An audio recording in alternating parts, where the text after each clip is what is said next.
Saya ini dari keluarga seorang petani, ya, seorang petani. Bahkan saya masih kecil itu juga ngerumput, mencari rumput untuk makanan sapi. Pagi saya pada saat di MI ya, di Madrasah Ibtidaiyah, pagi saya sekolah, kemudian setelah sekolah saya ngerumput, setelah ngerumput saya pada saat maghrib ngaji di masjid di dusun itu. Dasar pijakan juga termasuk bagaimana nilai-nilai Islam itu menghiasi di kampus Universitas Islam Malang ini. Jadi kalau sering saya kemukakan, rasionalitas dan intelektualitas itu kurang bermakna tanpa didukung dengan spiritualitas yang memadai. Maka kampus ini dasar pijakannya harus spiritualitasnya.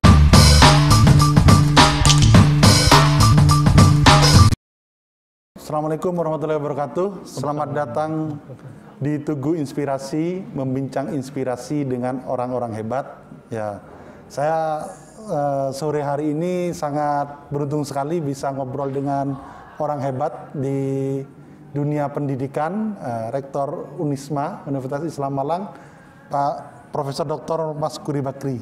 Yes. Sehat Pak Rektor? Alhamdulillah sehat.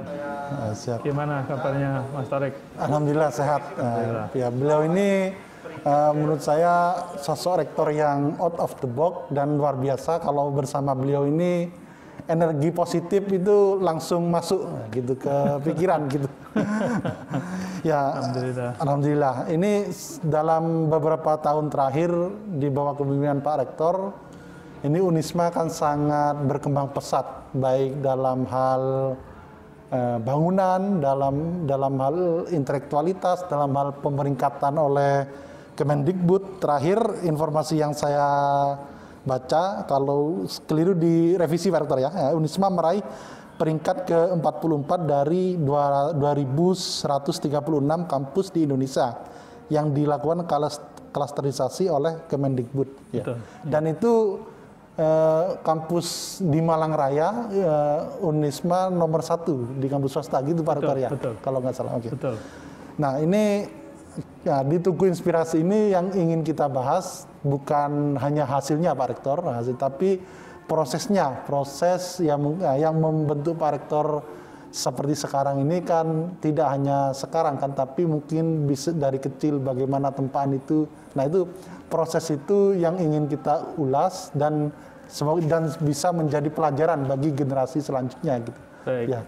Mungkin dari kecil dulu Pak Rektor bisa diceritakan gitu. Baik Mas Tarik, jadi saya ini dari keluarga seorang petani, ya, seorang petani, tepatnya di Dusun Landean, Desa Klotok, Kecamatan Pelumpang, Kabupaten Tuban. Di mana desa kami itu di tengah-tengah rawa, jadi jauh dari keramaian. Dan di sana itu penghasil padi, jagung, ya, kemudian juga buah-buahan, ada garbis, ada semangka itu, ada kedelai. Saat itu saya masih kecil itu, bahkan saya masih kecil itu juga ngerumput, mencari rumput untuk makanan sapi itu. Jadi pagi saya pada saat di MI ya, di Madrasah Ibtidaiyah, pagi saya sekolah, kemudian setelah sekolah saya ngerumput, setelah ngerumput saya pada saat maghrib ngaji di masjid di dusun itu. Setelah ngaji biasanya saya pulang, setelah pulang saya kembali lagi bersama-sama dengan anak-anak pada saat itu, tidurnya di musola di dekat masjid situ. Habis itu setelah subuh, sholat subuh kita baru pulang. Pagi berangkat sekolah lagi seperti itu. Nah, lingkungan inilah yang seakan-akan menjadi satu lingkungan yang membentuk kami ini. Jadi puasa dengan teman-teman pada saat itu, pada saat Senin Kemis itu ya, pada saat cari rumput ya, sebagaimana anak kecil yang mencari rumput, kadang-kala juga cari ikan di sungai itu. Lalu pada saat kami di MTS itu pagi ngerumput, siang saya sekolah di MTS. malam ke masjid seperti itu tadi. Jadi itu yang saya laksanakan terus-menerus, dan ada kegiatan-kegiatan ekstra yang dilakukan di masjid pada saat itu, yaitu kuntulan istilahnya. Apa itu Pak Rektor? Kuntulan itu satu kegiatan sholawatan anak-anak muda, tapi baris berbaris. Dan kemudian ada syair-syair sholawat dan menggunakan pakaian putih-putih, sehingga dikatakan sebagai kuntulan saat itu. Jadi, dan itu diundang di berbagai kecamatan pada saat itu. Nah, dari sinilah kami bukan sekedar berada di lingkungan rumah, tetapi kami ini berada di lingkungan masyarakat, di lingkungan masjid, di lingkungan musola, bahkan juga olahraga di sore hari bersama-sama dengan teman-teman kecil itu. Siap. Jadi ibaratnya kita ini sudah meminit diri pada saat itu. Jadi tidak hanya ini, hanya dalam satu kesibukan saja belajar, tidak hanya seperti remaja pada umumnya Pak Rektor ya. Enggak. Tapi juga ada kesibukan lain seperti cari rumput dan lain sebagainya. Itu Betul.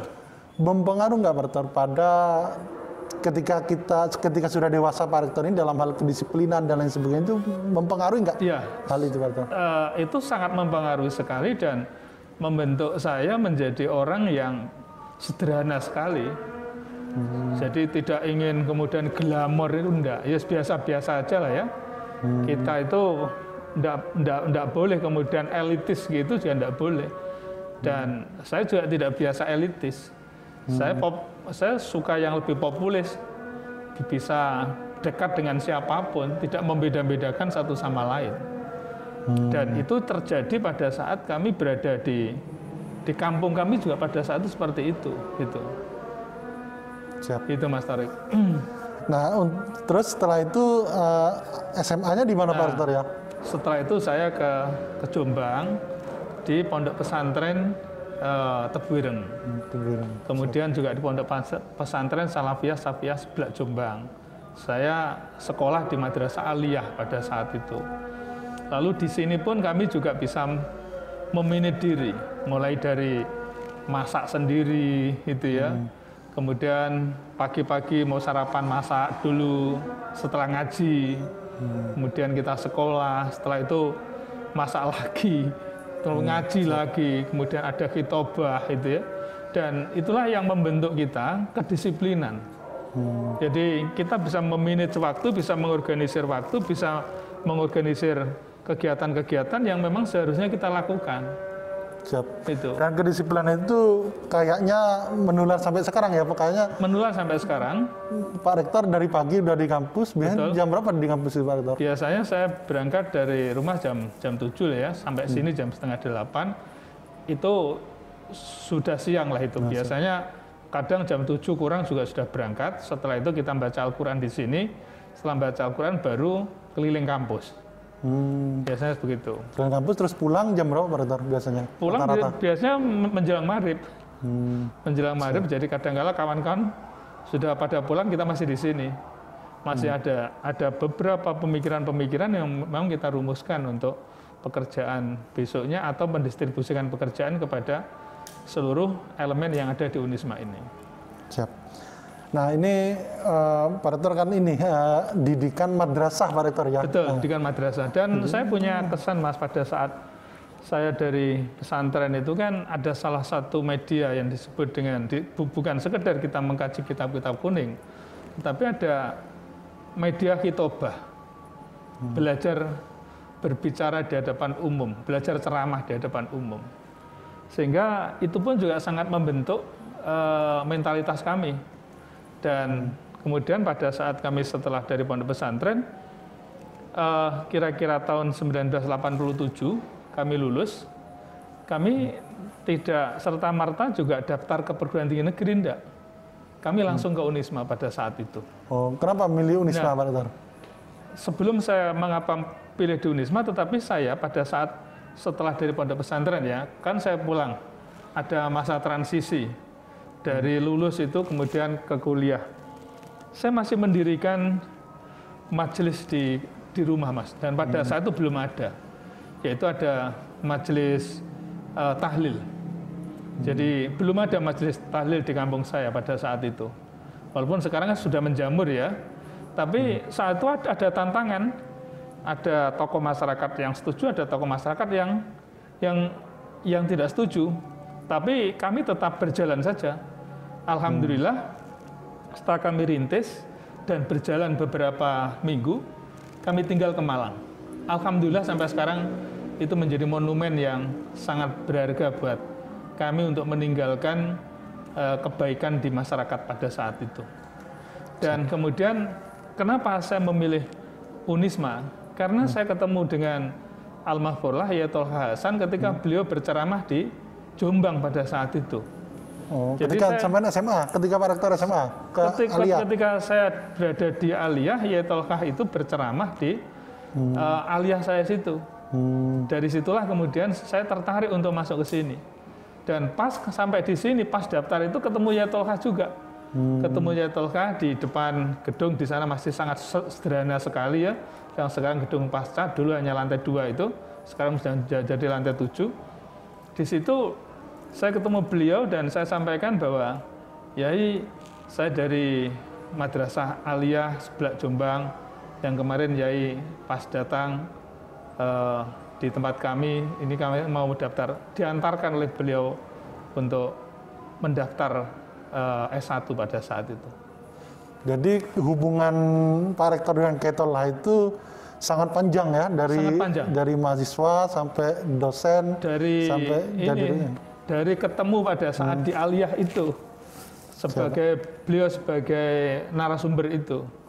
Kalau nggak salah, ketika jadi rektor pun Pak Rektor masih ngaji ke beliau ya? Iya, saya ketika beliau jadi rektor, di samping beliau juga ngajar kami, tapi juga saya aktif di organisasi sehingga sering ketemu dengan beliau.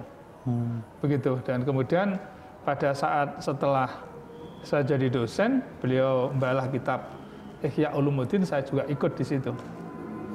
Kayaknya ketika Pak Rektor jadi menjabat rektor, kayaknya masih sering ngaji ke beliau, Pak ya? Iya, memang. Saya masih tetap ngaji pada beliau itu untuk tabarukan lah. Kita ini kan santri. Sampai kapanpun kita santri tidak bisa kita ini melepaskan diri sebagai seorang santri. Nah, dari sosok beliau, pelajaran apa yang mungkin menjadi inspirasi Pak Rektor dalam memimpin Unisma yang dipegang terus ke Khairullah ini? Kebetulan Khairullah kan kalau nggak salah rektor keberapa? Kedua ya. Jadi beliau adalah seorang intelektual ya, wawasannya sangat luas, dan beliau ini pemikirannya selalu update, cara bicaranya mudah diterima, sosok yang sangat karismatik yang saya kenal beliau, yang saya lihat, yang saya rasakan. Beliau sebagai pembimbing, beliau sebagai guru, ya. Beliau ini sebagai pengasuh kami, sehingga apa yang beliau sampaikan itu melekat banget dalam hati. Itu yang kita rasakan hingga beliau menjelang wafat pun saya masih punya kesan-kesan tersendiri dengan beliau pada saat itu. Siap.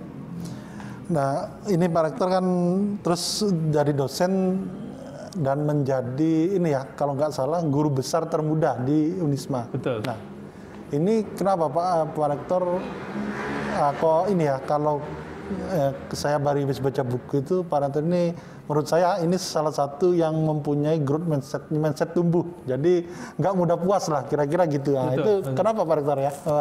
Itu sehingga menjadi rektor termuda, guru besar termuda waktu itu, yang mendrive Pak Rektor untuk meraih itu apa ya kira-kira? Terus terang Mas, saya sempat dipanggil Yatul kira-kira tahun 2007 ya, setelah saya lulus S3 program doktor itu, setelah saya habis short course dari Kanada kurang lebih sekitar 2 bulanan. Pada saat saya dipanggil secara khusus, dan saya masih ingat memanggilnya itu ada pas di kantor Fakultas Agama Islam atau pada saat Fakultas Tarbiyah. Pak Mas Kuri, yang diurus guru besarnya. Beliau bilang begitu. Saya bilang, ya saya masih muda ya gitu. Saat itu saya bilang begitu. andai kan saat itu langsung saya urus, kira-kira sangat mudah Pak saya untuk mendapatkan gelar guru besar. Dan bisa jadi lebih mudah lagi saat itu. Tapi saya masih mengatakan bahwa saya masih muda ya, itu masih belum siap gitu. Lalu 2009 beliau sebelum 2009 ya, kalau tidak salah, bahkan sebelum saya diminta itu, beliau kan guru besar ya. Ketika beliau guru besar itu, pidato guru besarnya itu sempat saya diminta untuk membaca dan mereview gagasan-gagasan beliau itu. Saya review gagasan-gagasan beliau itu. Lalu di 2009 beliau mengatakan lagi, sampean Pak Mas Guri, sampean jangan mementingkan diri pribadi. Sampean harus juga memikirkan lembaganya. Diurus guru besarnya. Saya urus masa saat itu.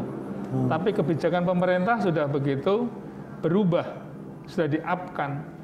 Untuk memperoleh guru besar sudah tidak mudah lagi.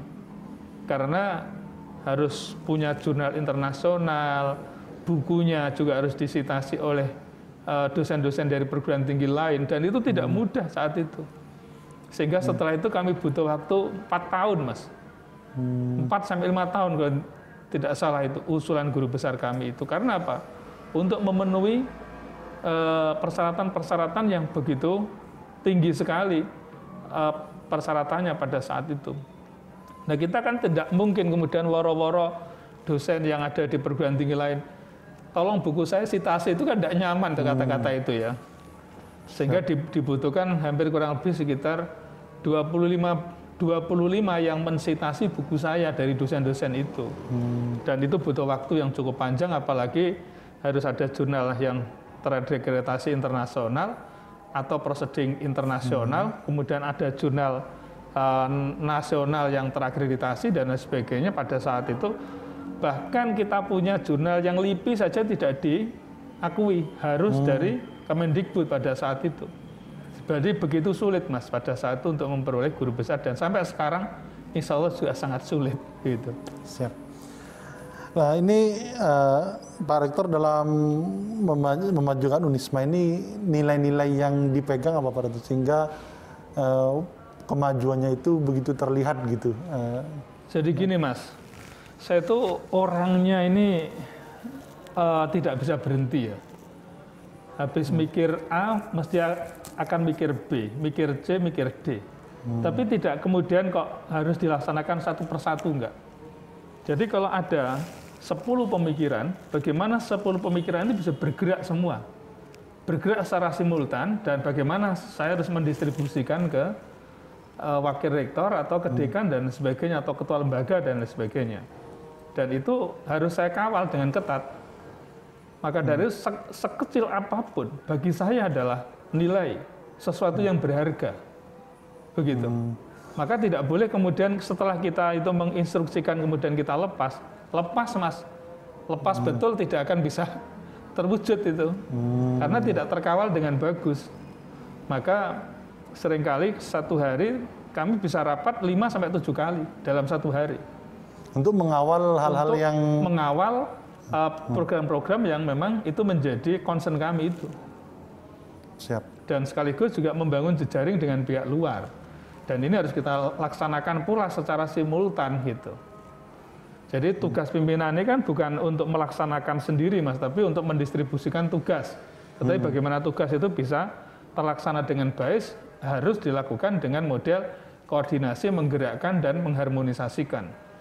Kalau hanya menggerakkan saja bisa terjadi benturan-benturan di situ. Tetapi seringkali kita harus duduk bersama agar supaya ini berjalan secara baik begitu. Siapa? Dan dasar pijakan juga termasuk bagaimana nilai-nilai Islam itu menghiasi di kampus Universitas Islam Malang ini. Jadi kalau sering saya kemukakan, rasionalitas dan intelektualitas itu kurang bermakna tanpa didukung dengan spiritualitas yang memadai. Maka kampus ini dasar pijakannya harus spiritualitasnya. Maka kalau founding fathers kita, para pendiri Unisma, itu kan memberikan istilah trilogi Unisma. Jadi trilogi Unisma itu adalah keikhlasan, kejujuran, dan kerukunan. Ini saya tambah lagi dengan kedisiplinan, Mas. Nggak cukup dengan 3 ini, tapi 3 ini nggak boleh dikurangi, tapi boleh ditambah. Begitu. Apalagi di era kompetisi seperti sekarang ini, kita nggak boleh santai-santai. Kita harus disiplin.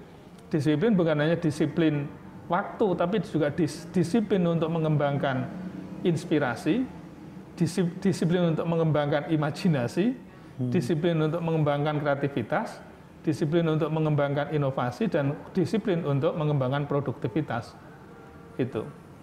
Jadi jangan dimaknai disiplin itu hanya disiplin waktu. Siap. Itu. Jadi aspek spiritualitas ini sangat penting. Mengkonkretkannya dengan cara apa, Pak? Nah begini, aspek spiritualitas ini ada dua hal yang bisa kita jadikan sebagai dasar pijakan. Kita bisa belajar dari orang-orang yang sudah wafat sekalipun. Bagaimana Wali Songo beliau berdakwah.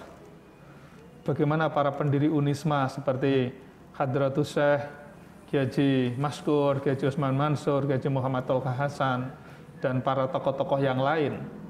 Yang beliau ibaratnya mendirikan Unisma ini kan tidak serta-merta tanpa didasari dengan riyadhah yang memadai, Mas. Maka ini penting, rasa peduli pada orang lain, ya, rasa dekat dengan orang lain, kemudian juga dia sangat populis, rendah hati, gitu ya. Dia sangat egaliter, dia bisa membuka masukan dari manapun. Ini kita belajar yang disebut dengan spiritualitas, maka kita belajar dengan orang-orang yang sudah wafat dalam hal ini. Jadi belajar ini bukan hanya belajar kepada orang yang hidup, tapi orang yang sudah wafat pun beliau telah meninggalkan apa istilahnya, meninggalkan satu kesan-kesan yang positif kepada kita semuanya, gitu. Dan itu akan terus bisa kita jadikan sebagai dasar pijakan untuk pengembangan kampus kita ini. Yang kedua adalah spiritualitas yang biasa kita lakukan adalah misalnya kita membaca Al-Quran sebelum kita kerja, murotil Al-Quran yang kita dengarkan sekarang ini, itu mulai pagi sampai sore. Kemudian membaca sholawat Nuri Anwar bagi mahasiswa ketika dia awal kuliah, itu ya. Kemudian dia harus berdoa sebelum kuliah dan berdoa setelah akhir kuliah. Dan itu dilaksanakan selama mahasiswa melaksanakan kuliah di Unisma ini, mulai pagi hingga malam hari membaca sholawat dan doa itu. Inilah yang tadi saya katakan bahwa spiritualitas itu penting, membangun hati, membangun jiwa kita itu. Kemudian ada apa istilahnya khotmil Quran setiap hari Rabu minggu pertama. Itu khotmil Quran bukan hanya dilaksanakan di satu tempat, itu di puluhan tempat di kampus kita ini. Nuansanya adalah nuansa Al-Quran. Lalu 1 bulan sekali kita menghadirkan majelis taklim yang jumlahnya puluhan ribu datang di Unisma bersama-sama dengan Sivitas Akademika Unisma. Nah, itu kalau kita ini berdoa bersama, Mas, katakanlah orang 15.000, 20.000, masa satu pun tidak ada yang dikabulkan oleh Allah. Itu prinsip kami bahwa berdoa atau spiritualitas itu penting. Kemudian sholat duhur kita berjamaah di masjid bersama-sama, gerbang ditutup semuanya. Kemudian malam Jumat kita istighosah. Kita silaturahmi ke kiai-kiai untuk apa? Mencari keberkahan. Nasihat-nasihatnya itu begitu teduh. Inilah spiritualitas yang kita bangun di kampus kita ini. Siap. Ya, baik. Pak Rektor sudah menjabat rektor jadi berapa tahun, Pak Rektor? Ini sudah 2 periode ini. Jadi ini adalah tahun ke-7. Tahun ke-7. Nah, ini mungkin ada momen-momen terberat yang mungkin itu tidak terlupakan gitu selama menjabat jadi rektor. Apa, Pak Rektor? Mungkin hal yang berat gitu. Bagi kami sebetulnya tidak ada yang berat kecuali di situasi pandemi seperti sekarang ini, Mas. Ini berat sekali. Jadi bagaimana kita ini tidak terbebani dengan amanah dari masyarakat yang putra-putrinya harus kuliah di sini. Sisi lain mereka tidak bisa luring sekarang ini, masih daring ya.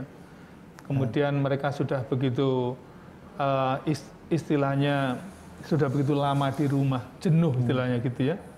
Ingin ke kampus tapi sementara kebijakan pemerintah masih belum memungkinkan untuk kita luring. Dan bukan sekedar kebijakan pemerintah, tapi pemerintah mengeluarkan kebijakan itu atas pandemi COVID yang semakin merajalela ini. Dan itu menyangkut masalah kemanusiaan kan, masalah kesehatan dan lain sebagainya. Itu kita pahami. Tapi apapun kita beban. Beban kenapa Pak Rektor? Kan ya, enak malah ngajar cuma online aja. Bukan begitu. Bagaimana kita membangun karakter mereka?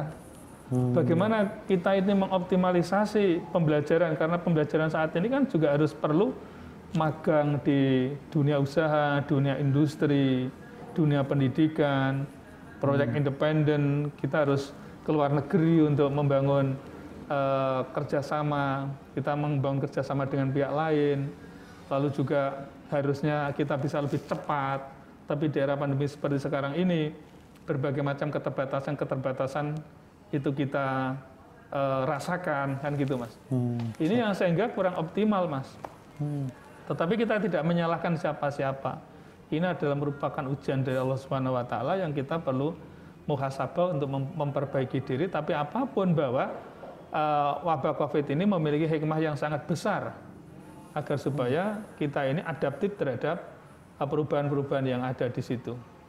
Siap. Jadi termasuk tentang kemampuan dalam pemanfaatan teknologi informasi yang sebelum pandemi COVID itu diproyeksikan, orang itu baru akan familiar terhadap teknologi informasi ada 4-5 tahun kemudian, tapi justru dengan pandemi ini tidak butuh waktu 1 bulan.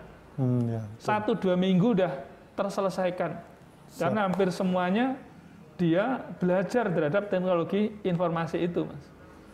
Siap. Maka dari itu, menurut saya, Unisma ini tetap kita berusaha untuk tetap running, tetap lari, tetap lompat, melakukan berbagai macam lompatan, karena di era Merdeka Kampus Merdeka ini, perombakan kurikulum kita lakukan. Ini perombakan besar-besaran, Mas. Sistem pembelajaran juga akan berubah secara mendasar, itu ya, dan berbagai kerjasama yang kita harus sinergikan dengan berbagai instansi juga kita lakukan, termasuk dengan panjenengan ini, dengan media apa ini Tugu Media Group, Tugu Media Group ini ya. Nanti mahasiswa kami juga akan banyak belajar di Tugu Media Group. Di sisi lain, pentingnya pula hasil-hasil riset pengabdian masyarakat yang bisa diekspos di media itu untuk kepentingan pengembangan industri maupun usaha bagi perusahaan-perusahaan yang ada. Siap. Itu, Mas. Kalau terdekat apa Pak Rektor ya? Program Unisma terdekat apa mungkin kampus 2 atau apa yang menjadi fokus selain kampus Merdeka Belajar? Iya. Yang jelas untuk waktu dekat ini adalah Merdeka Belajar, kampus Merdeka ini menjadi prioritas utama. Jadi menjadi prioritas utama, dan di sisi lain juga akan ada pengembangan kampus 2, terutama dalam bidang laboratorium. Kita akan mengembangkan laboratorium agrokompleks, pertanian, peternakan, teknik, MIPA, sama kedokteran di 3 tempat. Di Jengglong, kemudian di Kebonagung, sama di Karangploso. Ini yang sekarang ini konsepnya sudah jadi, tinggal kita implementasi secara bertahap. Jadi ini yang akan menjadi gagasan besar kami untuk embrio mengembangkan usaha-usaha produktif yang dikembangkan oleh yayasan ke depan. Itu. Termasuk juga kita akan segera membangun di kampus 2 itu, terutama untuk kita berikan peluang untuk Polisma, Politeknik Unisma, agar supaya segera keluar dari lokasi ini, sehingga dia bisa independen ke depan. Dan dia bisa besar gitu. Dan sudah kita siapin lahan untuk segera kita bangunkan gitu. Bersama-sama dengan yayasan. Siap. Pak Rektor, ini mungkin terakhir, jadi sekarang kan bagi mahasiswa yang bisa kuliah itu kan kemewahan, karena banyak orang di PHK, mungkin banyak orang yang sulit cari uang karena COVID ini. Nah ini bagi mahasiswa Unisma, mungkin pesannya ketika sudah masuk Unisma ini, mungkin pesan untuk mereka apa Pak Rektor ya? Mungkin agar menurut saya di era seperti sekarang ini, mahasiswa sudah harus mulai berpikir menata dirinya. Hal-hal yang bersifat konsumtif mungkin sudah harus mulai diminit seefisien mungkin dan lebih diutamakan untuk pengembangan diri. Jadi untuk kegiatan-kegiatan untuk menopang akademik mereka, itu menurut saya lebih penting ketimbang mereka harus hanya santai-santai di kafe, kemudian merokok, itu ya. Kemudian juga kegiatan-kegiatan yang menurut saya harus banyak ditinggalkan, yang sifatnya apa ya, mubazir lah ibaratnya gitu, hanya jalan-jalan saja misalnya, tapi jalan-jalan yang harus produktif, harus diarahkan ke lebih produktif. Jangan hanya sekedar jalan-jalan ke mall misalnya saja. Hanya di situ justru ada inspirasi yang kadangkala tidak bisa membentuk pola pikir mereka yang memiliki jiwa-jiwa apa istilahnya, jiwa-jiwa entrepreneur, tetapi lebih pada jiwa konsumtif. Jadi jiwa-jiwa entrepreneur ini yang harus kita bangun gitu.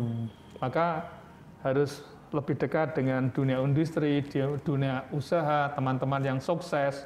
Itu mungkin yang lebih penting daripada mereka hanya jalan-jalan ke sana kemari tak ada arahnya.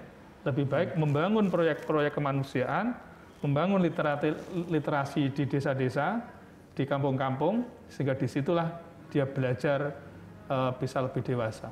Jadi intinya berjejaring yang produktif gitu. Berjejaring yang produktif. Apalagi Unisma ini kan banyak alumninya yang luar biasa, mungkin bisa belajar dari situ ya. Betul sekali.